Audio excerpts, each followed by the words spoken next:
You think you're ready for it. You've watched your parents age, maybe your grandparents. You've got plans, savings, good genes perhaps. But here's what I learned after 85 years on this earth and nearly 4 decades as a hospice nurse. No amount of watching prepares you for living it. I held dying hands for 38 years, I thought.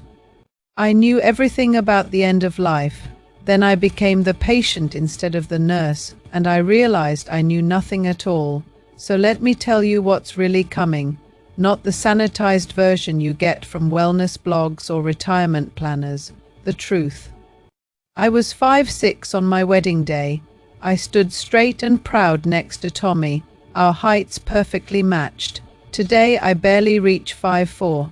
My spine has compressed, vertebrae grinding down year after year, taking pieces of me with them. The medical term is age-related height loss.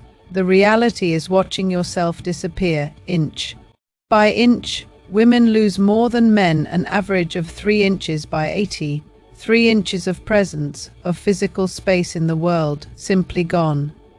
But it's more than height. My hands shake when I try to open jars. Grocery bags feel like boulders.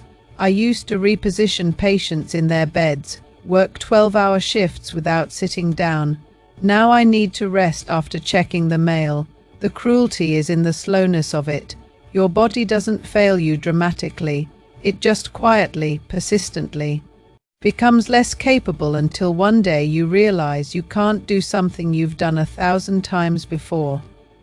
Last month at the pharmacy, a young clerk looked straight through me to help the woman behind me. I was standing right there, prescription in hand, and he treated me like furniture to navigate around. This isn't occasional rudeness, it's systematic erasure. Studies show 70% of older women feel invisible. We spent decades being watched, evaluated, judged for our appearance, our choices, our worth.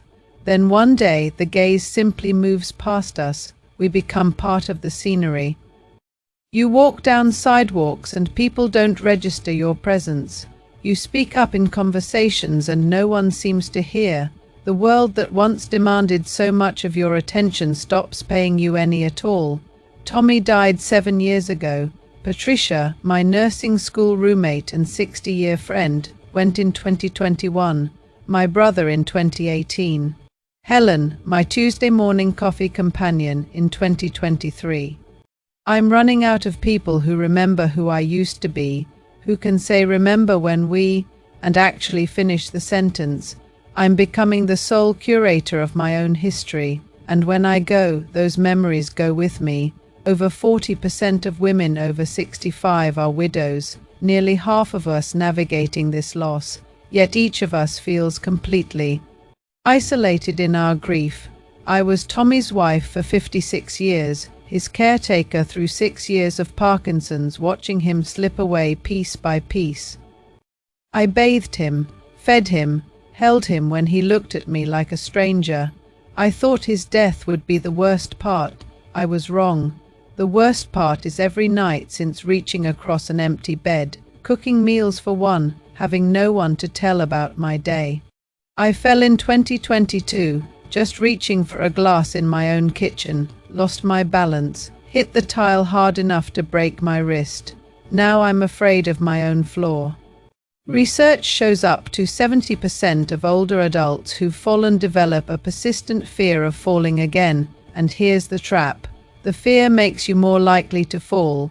You tense up, move unnaturally, restrict your activities until you become exactly the fragile person you feared becoming. I used to dance with Tommy in this kitchen. Now, I shuffle across it with one hand on the counter, calculating every step. I raised 3 kids, changed their diapers, nursed their fevers, taught them to drive, walked them down the aisle. Now they look at me with an expression I recognize from my own nursing days, that mixture of love and worry and strategic planning. Tom sends brochures for assisted living facilities. Peggy calls every morning at 7:30. To make sure I'm still alive, they discuss me in the next room in hushed voices, thinking I can't hear. They took my car keys and said, "We'll talk about this later." like I'm a teenager who broke curfew. I spent my life being the one who knew what to do, who solved problems, who took care of things. Now I'm the problem they're trying to solve. Nearly half of aging parents worry constantly about being a burden to their children. Half of us carry this weight, this terror that our continued existence is ruining the lives of the people we love most. Every time my daughter drives 45 minutes with groceries, I calculate the gas money. Every time Tom takes off work for my doctor's appointment, I worry about the promotion he might miss. Every cancelled plan, every rearranged schedule, I add it to an invisible ledger of everything I'm costing them. I spent 38 years telling dying patients they weren't burdens, that their families wanted to be there, that needing help isn't a moral failure. I believed every word. Now that I'm the one who needs help, I struggle to believe it myself. I have 3 children who call regularly, 6 grandchildren who text me photos, 3 great-grandchildren who wave at me through video calls. I'm not isolated, I'm not forgotten, and I've never been lonelier, because loneliness isn't about how many people you know. It's about AM when you can't sleep and there's no one to talk. 2. It's eating dinner in silence with the TV on just to hear human voices. It's that moment between turning off the light and falling asleep when the quiet becomes physically painful. A patient once told me, "The nights are so long now. I didn't understand until Tommy died. Now I understand completely. The nights are impossibly, unbearably long." Last week I forgot my neighbor's name, Sharon. I've known her for 12 years, and I stood on my own porch with my mouth open, unable to remember what to call her. It came back an hour later.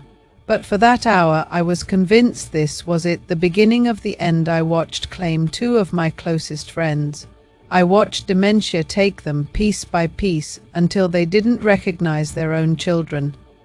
So when I walk into a room and forget why I'm there, I don't just laugh it off. I freeze, wondering if this is the start. If my mind is beginning to leave me the way theirs left them. I keep a notepad by my bed now. I write everything down, not because I truly need to yet, but because I'm terrified of what it would mean if I did. I have a living will, a DNR order, detailed instructions for my children about exactly what I want and don't want. I've chosen the blue dress Tommy loved for my cremation. I've written letters to each grandchild for them to read after I'm gone. I'm not being morbid, I'm being realistic. I spent 38 years watching families destroyed because no one talked about death until it was standing in the room. I know what happens when children have to guess what their parents would have wanted. So I've told them, no machines keeping me alive, no extraordinary measures. I want to die at home if possible. I want my ashes scattered in the garden where Tommy and I used to sit on summer evenings. I'm not afraid of dying. I'm afraid of suffering, of forgetting who they are, of becoming a body in a bed instead of a person with a story. Death isn't the enemy. I learned that in hospice. Loss of dignity is the enemy. These are the truths no one prepares you for about being old and female in a world that's mostly stopped seeing you. I'm not sharing them to frighten you or make you sad. I'm sharing them because you're going to be here someday. Maybe at 85, maybe 90, maybe 70. You're going to stand in a body that doesn't work right, surrounded by people who treat you differently, facing impossible questions. And when that day comes, I want you to know you're not alone. Something happens when you finally accept that your body is failing and time is short. Something like peace settles in, not happiness exactly, but peace. I don't worry about my career anymore. I don't have one. I don't worry what people think of me. Most of them don't think of me at all. I don't worry about future mistakes because there isn't much future left. And in that space, I've found something unexpected. I watch the birds at my feeder and actually see them. I taste my coffee instead of just drinking it. I call my grandchildren because I want to hear their voices, not because I should. I stopped rushing about 30 years too late, but I finally stopped. That has to count for something. If you're young, call your mother, call your grandmother, not out of guilt, but because someday you'll wish you had more memories of their voices. If you're old, if you're nodding along because you know exactly what I'm talking about, I see you. You're not invisible to me. We're not invisible to each other. That has to count for something.